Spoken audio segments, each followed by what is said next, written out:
تمہاری اصل ہستی تمہاری سوچ ہے، باقی تو ہڈیوں کا ڈھانچہ ہوتا ہے۔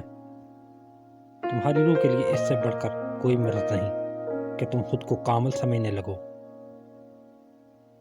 اللہ تعالیٰ ظاہر کی بجائے باطن کو دیکھتا ہے۔ پرسکون وہ ہے جس کو کم یا زیادہ کی فکر نہ ہو۔ جو درد تم محسوس کرتے ہو وہ پیغامات ہیں، ان کو غور سے سنو۔ زخم وہ جگہ ہے جہاں سے روشنی تمہارے اندر داخل ہوتی ہے۔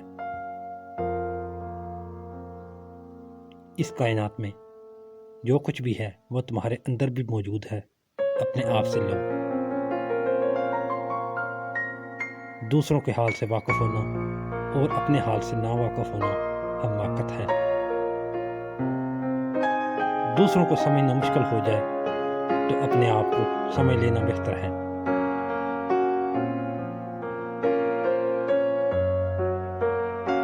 غم سے خالی ہو جاؤ، اس کے بارے میں سوچو جس نے خیال کی تخلیق کی۔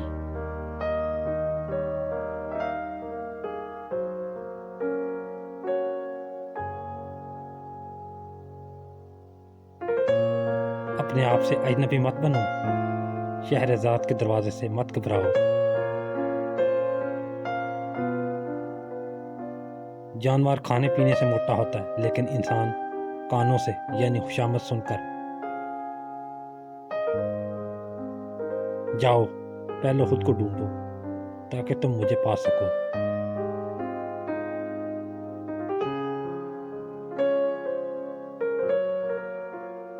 بے شک دن گزر چکا ہے لیکن میری کہانی ختم نہیں ہوئی۔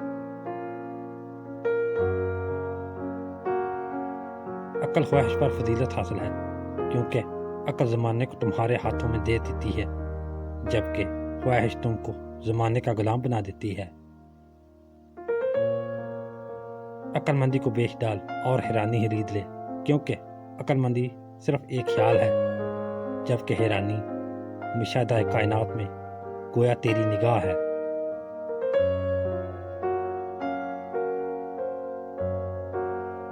مقدس اور پاک مقام میں داخل ہونے کا راستہ تیرے اندر موجود ہے۔